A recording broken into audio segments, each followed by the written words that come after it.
The cold that winter had a sound to it, low and constant, like something breathing just behind your shoulder. I had walked into it for 3 days, and by the time I reached the top of the pass above Carrow's Bend, I had stopped feeling my feet and started bargaining with God. Not for warmth, just for one more door that would open. I had knocked on a great many doors by then. Every single one had closed in my face. My name is Cora Ashby, and in the winter of 1889 I was 26 years old, a widow with a deed nobody wanted and a letter I had folded so many times the creases had gone soft as cloth. I had come west to bury a hope, not a husband. Daniel was already 2 years in the ground when his letter finally found me, forwarded through 3 towns in a dead man's pocket. The company had written me a clean little notice. A cave-in at the high claim. Regrettable. No remains recovered. They enclosed a check for $40 and a request that I sign away the claim, since a worthless hole in the Colorado rock was no place for a grieving woman to trouble herself. I did not sign it. I do not know, even now, exactly why. Stubbornness, maybe. The same stubbornness that put me on a train and then a coach and then my own 2 feet, climbing toward a camp I had never seen to look at the place where my husband had died. Carrow's Bend was a scatter of gray buildings clinging to a gulch, smoke leaning sideways off the chimneys in the wind. I came down into it expecting nothing and received exactly that. The clerk at the assay office looked at my deed, looked at me, and slid the paper back across the counter like it might soil his hands. "Galena Consolidated holds everything in this district now, ma'am," he said. "That claim's in dispute. You'd best take it up with Mr. Holloway, and I'd advise you not to." The woman at the boarding house took one look at my torn hem and the desperation I could not keep off my face and told me they were full. They were not full. I could see the empty rooms behind her, but there are doors that close before you finish knocking, and I had learned to recognize the sound. It was the old man at the stable who finally gave me something, though it wasn't kindness. I asked him for a mule to carry me up to the high claim, and he laughed, a wet rattling laugh that turned into a cough. "Ain't nothing up there but snow and Sela's Renner," he said. "And Renner don't take to visitors. Shot a company man in the foot last spring for setting boot on his porch. You go up that pass, missus, you're climbing toward your own grave, and you'll save the wolves the trouble of fetching you down." He would not rent me the mule, so I went on foot. The switchbacks above the camp were buried under a fresh 2 feet of powder, and the light went purple and then gray as the sun fell behind the peaks. Every breath I took burned like I was swallowing broken glass. I lost the feeling in my hands somewhere around the 3rd hour, and after that my fingers were just stiff blue hooks that I could no longer trust to grip. The silence up there was enormous. It pressed on my ears. There was only the wind, and the squeak of snow under my boots, and the small animal sound of my own teeth. When I finally saw the cabin, I did not believe it. It sat against a sheer wall of cliff, built of logs as thick as barrels, with one window glowing the color of a banked coal and a thin gray ribbon of smoke standing up straight from a stone chimney. It looked less like a home than like something the mountain had grown to defend itself.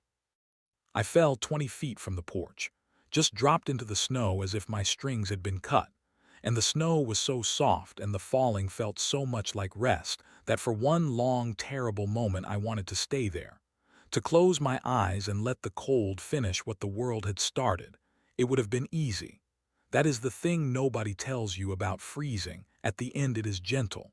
It coaxes you. But Daniel's letter was in my coat, against my heart, and I had not come all that way to die in sight of the door. I crawled. I do not have a prouder word for it. I got my hands under me and dragged my body up onto the heavy timber of that porch, and I curled my dead blue fingers into something like a fist, and I knocked. It was the weakest sound I have ever made. A child's knock. I was certain it would not carry, and I was certain, too, of what would come, the same as every other door. The bolt thrown harder, the voice through the wood telling me to get gone. Or worse, the muzzle of that rifle the old man had promised, leveled at my chest by a man who shot strangers for sport. I shut my eyes and waited for the cruelty I had come to expect from every living soul. The bolt scraped back. The door swung inward with a low groan, and warm orange light spilled out over me like water. The man who filled that doorway was the biggest I had ever stood near, broad as the frame itself, in a coat of dark hide with a beard that swallowed the lower half of his face. I could not see his expression. I could only see his eyes catch the firelight, a pale, weather-worn gray, and move over me, over my ruined dress and my blue hands and the snow caked in my hair. I opened my mouth to beg. I had a whole speech ready, an apology for intruding, an offer to leave. None of it came. My voice failed, and a shudder went through me so hard my knees simply quit. Before I struck the floor, a hand caught my arm. A huge hand, hard with calluses, and the grip of it was strong enough to crush bone, but it didn't. It steadied me. He did not shove me back into the storm. He did not raise a weapon. He stepped aside and he drew me in out of the wind into the great warm dark of that cabin, and he said, in a voice low and rough as bark, "Come sit by the fire." I do not remember crossing the floor. I remember the heat hitting my skin like a slap, the agony of it, my frozen face and hands prickling and burning as the blood remembered them. I remember a bearskin underfoot and a heavy chair shoved up close to a roaring stone hearth, and the man easing me down into it as though I might break. Then he shut the door against the howling, and the storm became a thing on the other side of the wall. And for a long while, the only sounds were the snap of the pine logs and the wet, ragged rhythm of my own breathing. He did not speak. He did not pepper me with questions, did not demand to know who I was or what business had brought a half-dead woman to his door in a blizzard. He moved around that cabin with a quiet that was strange in a man so large, and he poured something steaming from an iron pot into a battered tin cup, and he brought it to me and held it out and said one word: "Drink." I reached for it. My hands were shaking so badly the coffee slopped over the rim, and I nearly dropped the cup into the fire. Without a word, he knelt beside the chair and folded his huge scarred hands around my small frozen ones, and he guided the cup up to my mouth. His hands were so warm. That is what undid me, I think, not the coffee, not the fire, but the simple animal warmth of another person's skin after weeks of doors closing. "Slow," he murmured. His eyes were steady on mine. "It'll burn you coming back to life." It did burn.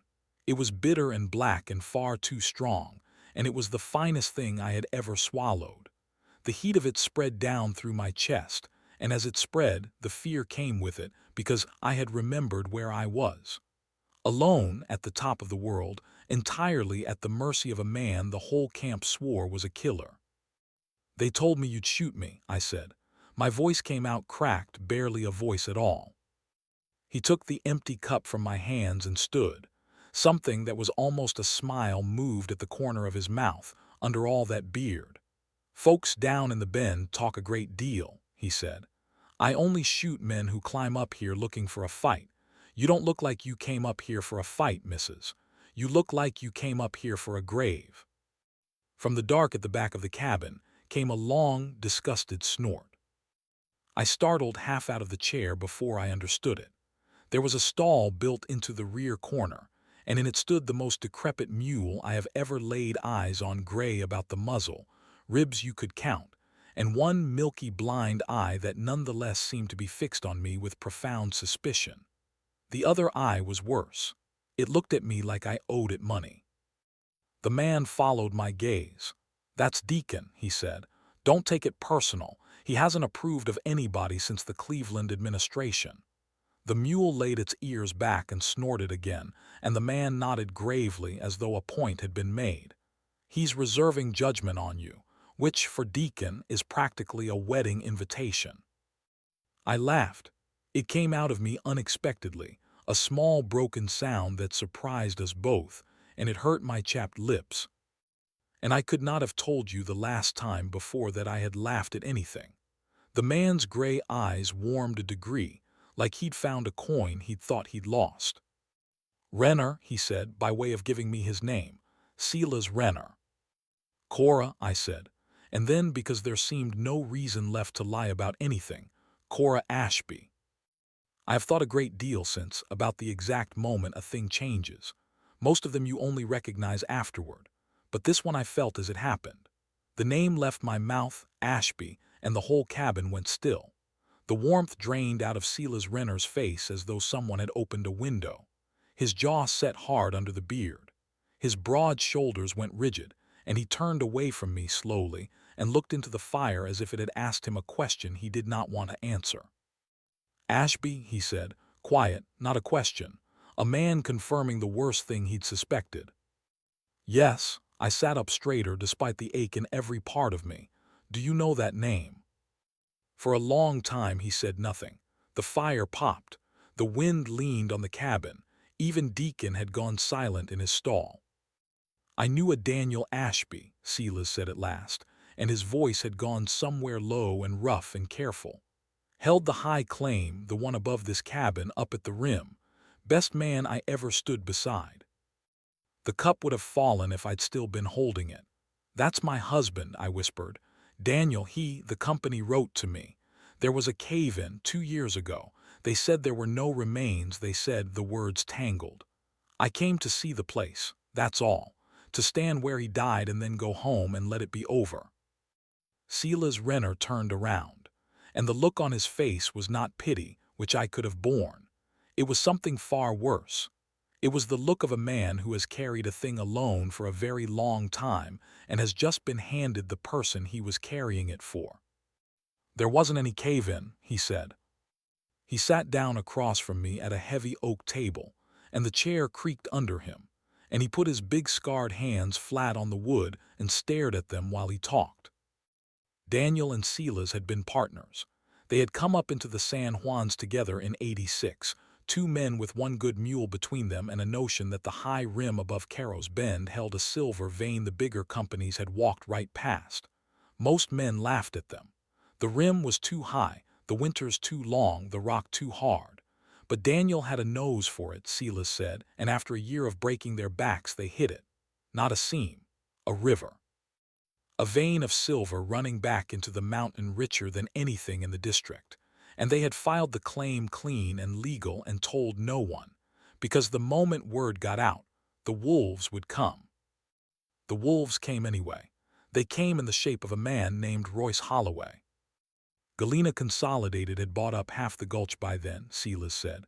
Holloway's their foreman, but that's a soft word for what he is. He's the man they send when the lawyers have run out of paper. He came up to the rim and offered to buy us out at a price meant to insult. Daniel laughed at him. So Holloway tried other things, cut lines, spilled supplies, a fire in the assay shed that took the first samples. His jaw worked. Then, one morning in the spring of '87, Daniel went up to the cut alone to set charges, and he never came back down. I found him at the bottom of the shaft with the back of his skull stove in, and a charge that had never been lit lying clean and dry in his pocket. I had stopped breathing. "A cave-in caves the rock down," Silas said very quietly. "It does not lay a man face up at the bottom of a dry shaft with a wound on the back of his head and his fuses still tied. I knew what I was looking at, and I knew that if I went down into that camp and said the word murder, I'd be the next man at the bottom of a hole. Holloway had the company behind him, and the company had everyone else, the marshal, the asyer, the men who'd swear to whatever they were paid to swear." He looked up at me then, and his gray eyes were terrible and steady. "So I buried Daniel up on the rim where he could see the whole range, and I stood over the grave, and I made him a promise." "What promise?" I said. It did not come out as a question. There was no breath behind it. "That I'd hold the claim, that no man would jump it while I drew breath, and that if his wife ever came looking, he talked about you, missus. He talked about you the way other men talk about heaven, that if you ever came up this mountain, I'd see you safe and I'd put the truth in your hands." He drew a slow breath. "I've held that rim for 3 winters, Cora. I've run off 6 company men and shot one and buried no others by the grace of God. I didn't know if you were alive. I didn't know if you'd ever come. But I kept the door and I kept the proof and I waited." He rose and went to the corner near his narrow cot. He worked the point of a knife between 2 floorboards and lifted one free, and from the dark beneath it, he drew out a flat iron box, the kind a man keeps papers in, and he set it on the table between us and opened it with a key he wore on a cord around his neck. Inside was a folded assay report and a claim deed bearing both their names, and beneath those, wrapped in oilcloth, a single page of company ledger, Holloway's own hand, Silas said, lifted from the assay shed the night of the fire, a record of payments to the marshal and to 2 men for the rim matter. The word matter underlined twice, as though the writer had been pleased with his own discretion. I put my hand over my mouth. My eyes were burning. For 2 years I had carried the company's clean lie like a stone, and here was the truth of it laid out in my dead husband's partner's careful hand. And the grief of it and the rage of it came up in me together, so tangled I could not tell them apart. "Why are you giving this to me now?" I managed. "Why not take it down yourself all this time?" "Because down there I'm one man's word against the company's," Silas said. "And up here I'm a hermit who shoots at strangers. But you—" He stopped. His face did something complicated. "You're his widow. You've got the standing and the deed and grief like yours, said out loud in front of a marshal who isn't bought. That's a thing even a company can't bury." He looked away. "I always meant to find a way to put it in your hands. I just never reckoned you'd put yourself in mine." It was then, in the silence after, that I understood the full shape of what I'd done. I had not slipped up that mountain unseen. I had asked half of Caro's Bend for the way to the high claim. I had left a trail in fresh snow that a child could follow. "Silas," I said slowly, "when I came down into the camp I asked the clerk. I asked at the stable. I said the name Ashby out loud in the assay office." His whole body went still. "Then they know you're here," he said. "And if Holloway knows the dead man's widow has come west asking after his claim—" He was already moving, crossing the cabin to where a long rifle leaned in the corner. "Then he won't wait for spring." The first kick hit the door while the word was still in the air. It was not the wind. The wind does not strike in a single heavy blow that rattles dust down from the rafters. It was a boot, deliberate, and after it came a voice, raised over the storm and dripping with a low pleasure that turned my stomach. "Renner," the voice called, "I know you're up there, you stubborn dog. Got the girl's pretty little tracks coming right up your pass. You want to die for an Ashby in this snow, that's your business, but I'd think on it. Open the door." Silas had the rifle to his shoulder. He moved like a different man entirely, the gentleness gone, every line of him gathered and lethal. He looked back at me once and jerked his chin toward the stone chimney. "Behind the hearth," he said, soft and absolute. "Down low. Whatever you hear, you stay down and you don't make a sound." I scrambled into the narrow alcove of shadow beside the chimney stones, and I pressed myself into the cold rock, and my heart was beating so hard I was certain they could hear it through the wall. "Holloway," Silas called, and his voice filled the cabin and carried out into the storm without a tremor in it. "You set one boot on my porch, you're a dead man. You know I don't miss." A laugh answered him, grinding and unhurried. "You always did think a lot of yourself, but I didn't come up here alone, Silas. Got 3 men with me and a fourth on the trail. You can take one of us, maybe 2. You can't take all of us, and you surely can't take all of us and keep the woman breathing besides." A pause. "Send her out, and the box your partner stole. Do that and I'll let you go on being a ghost up here. That's a better deal than Daniel got." I watched Silas's jaw tighten at the name. He did not answer. Then the window exploded.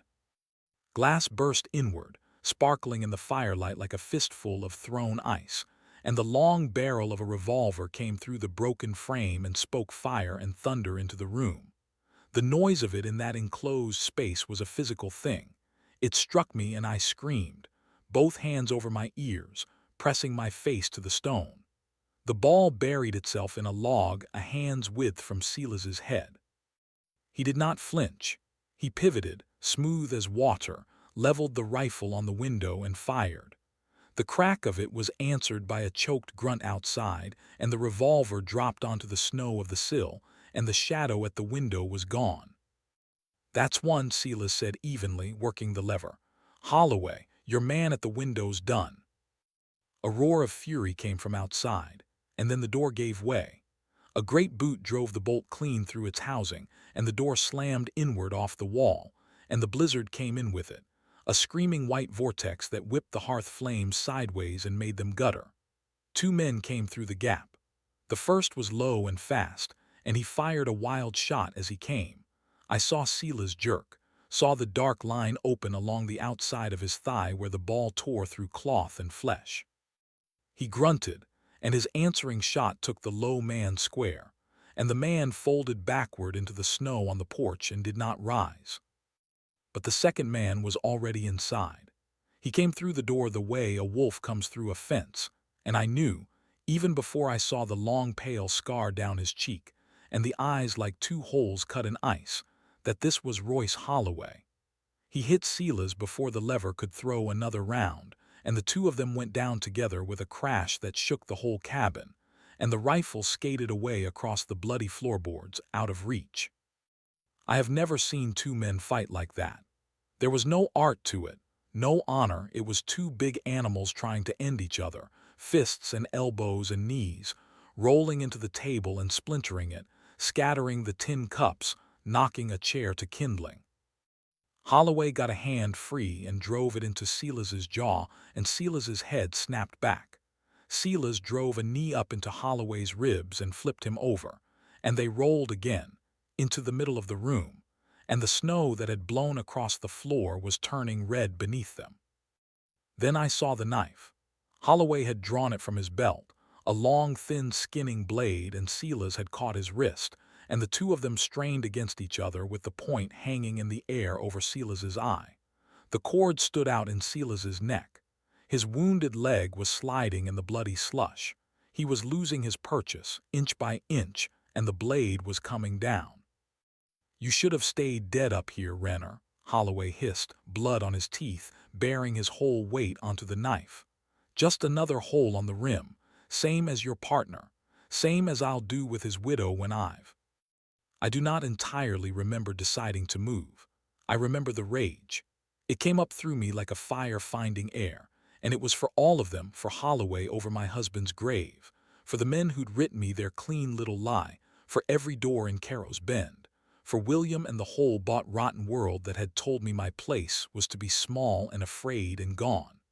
I came out of the shadow behind the chimney, and my eyes went hunting for the iron poker by the hearth. And then they did not.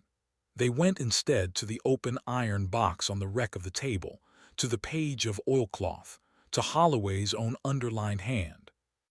Brute force was what they expected of a woman cornered. It was not, I understood in that splintered half-second, what would save us.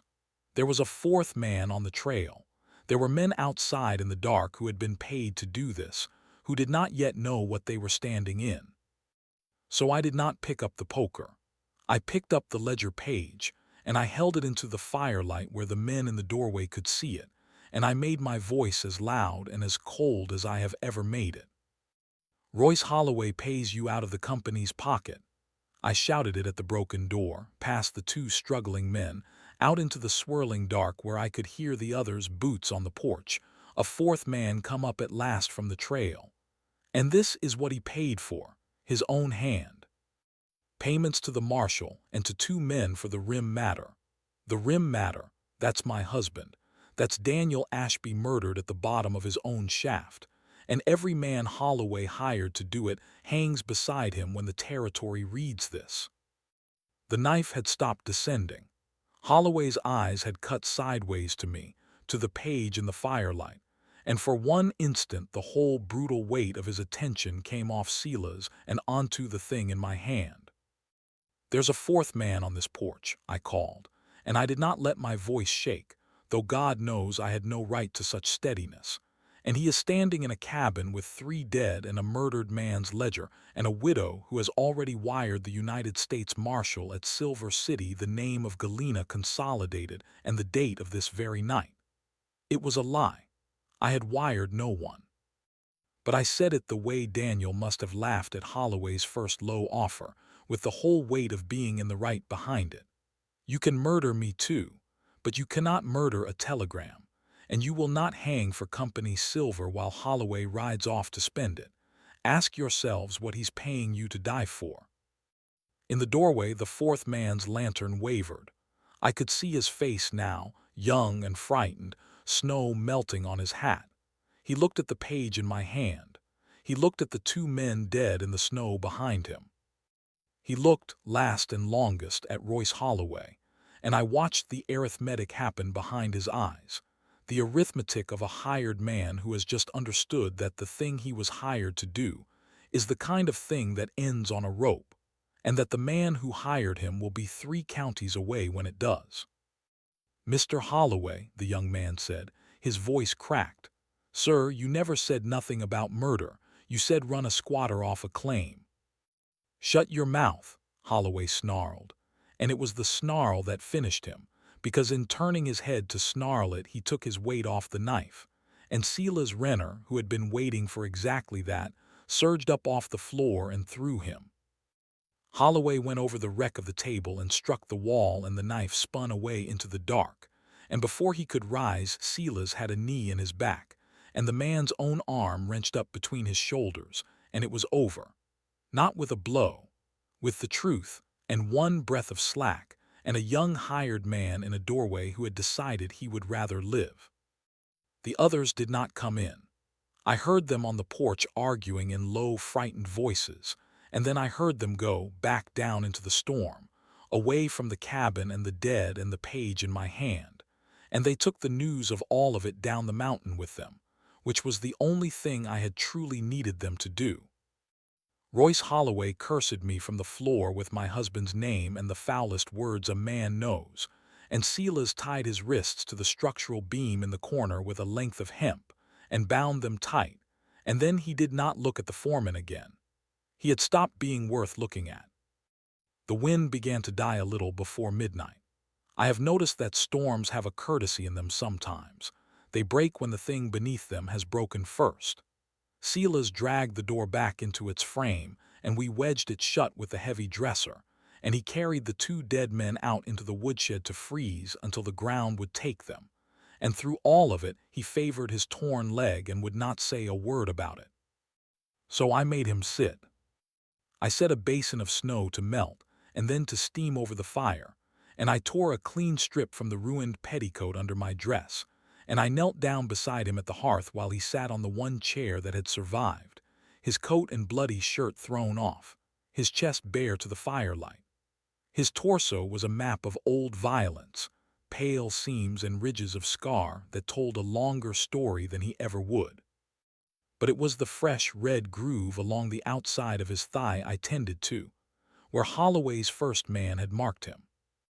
"This is going to burn," I warned him softly. "I've had worse," he said, eyes on the fire. It did burn. I felt his whole body go to iron when I laid the hot cloth against the wound, every muscle in his arm cording like cable, but he did not make a sound. I cleaned the powder and the blood from the torn flesh as gently as I knew how, and I could feel his gaze move from the flames to my face and stay there, heavy and warm as a hand. From the back stall came a low, weary, unimpressed snort. Silas's mouth twitched. "Deacon," he said, "has rendered his verdict." I looked up and... "He says you'll do," Silas said gravely. "High praise. He didn't speak to me for a month after I shot the Pinkerton." I laughed again, and this time it did not hurt at all. We did not sleep that night. We sat by the fire while the storm guttered out, and somewhere in the smallest hours Silas told me the rest of it, the part he had not been able to say while a knife was in the room. He told me about the spring morning he'd found Daniel at the bottom of the shaft, and how he'd carried him up alone on his own back, because there was no one he could trust to help. He told me about the grave on the rim, how the ground had still been half frozen, and it had taken him 2 days to dig it, and how he'd talked to Daniel the whole time the way you talk to a man who's only just stepped out. And he told me the thing underneath all of it, the thing he had carried for 3 winters in that cabin with only a blind mule for company. "It should have been me down that shaft," he said. He was looking at his scarred hands again. "We drew straws for who'd set the charges that morning. He won. He laughed about it, said I'd drawn the short straw of having to haul the rock all day and he'd be done by noon and fishing the creek by 2. His voice went rough. He won the draw, Cora. He won, and that's why he's in the ground and I'm not. A man can sit with a thing like that a long time before it lets go of him. I'm not sure it ever does. I figured the least I owed him was the door. The door, I said. This one. He nodded at the wedged and broken thing across the room, snow still sifting through the splintered jamb. 3 winters I kept it. I told myself it was the claim, the promise, but a man can be honest with himself at 4 in the morning if he's tired enough. He looked at me and the firelight found the gray of his eyes. I think I kept it for you, for the day you'd come up that pass. I didn't have a single reason to believe you ever would. I kept it anyhow. It was the only thing left that was mine to do for him. I have been told a great deal in my life by men who wanted something from me. This was the first time a man had told me the truth at the cost of looking like less than he wished to be, and asked for nothing back. The walls I had built coming west, and they were considerable, after William, after the company, after every closed door, those walls did not so much come down as discover they had nothing left to stand against. In the dawn we read through everything in the box. The assay was real and the vein it described was richer than I had let myself imagine. Daniel had not died over a worthless hole, whatever the company had written me. He had died over a fortune, which was so much worse and so much clearer. The deed bore both their names and a clause in Daniel's hand making me his heir to his share, written in the careful block letters of a man who had thought about dying and wanted the paper to outlive the lie. And Holloway's ledger page, with the marshal's name and the dates and the underlined word, would go down to the territorial marshal in Silver City, the real one, 3 days' ride south, who did not take Galina's silver and had been waiting some while, Silas said, for a reason to ride up into the bend. "We'll take it down when the pass clears," Silas said. "You and me and that paper and Deacon to carry it if he consents." From the stall, an offended silence that I had learned to read as assent. "They'll not bury this one, not with the widow standing in front of the marshal saying murder out loud. You were right about that last night. I've had 3 winters to find a way and never could. You did it in one telegram you never even sent." "I lied about the telegram," I admitted. "I know," he said. "It was the finest lie I ever heard told." The first true light came in then through the broken window, pale gold and then pink, lying across the bare rug and the wreck of the table and the bound man asleep in the corner. The storm had passed entirely. Outside, the whole range stood white and silent and enormous, and the smoke from our chimney went up straight into a sky scrubbed clean. Silas walked me to the broken doorway to see it. The rim where Daniel was buried caught the sun first, far above us, gold against the blue. We stood there a long while, the cold pouring in around us and neither of us minding it, and I felt the grief change in me, not leave. Grief does not leave, but settle, the way a fever breaks and leaves you weak and clean and yourself again. "When this is done," Silas said, not looking at me, looking at the rim, the marshal, the territory, all of it, "you'll be a woman with a fortune in silver and your name set right and the whole world open to you again. You could